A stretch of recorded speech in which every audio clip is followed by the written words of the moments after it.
Ito na yung resort ng Aplaya Paisawan, Bagak, Bataan. So, napakaganda rito at mura lang ang entrance.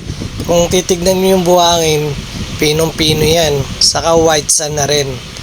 Then sa dagat naman, napakalinaw at kalmado ng dagat.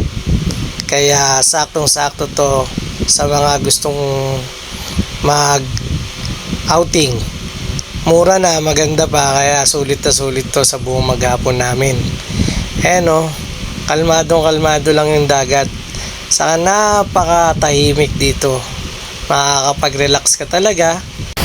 Kasi yung alon, ganyan lang yung alon eh. Oh. Iba talaga pagka maalon. Pag maalon, natatangay. Ngayon, ayun lang. Ilayan lang ikot niya. Oh. So, yun lang mga kasama rito, hanggang dito lang. So, sana kahit pa paano na-share ko at nagkaroon kayo ng idea dito sa Paisawan, Bagak, Bataan. Tatlong guwapings dumating. Oh.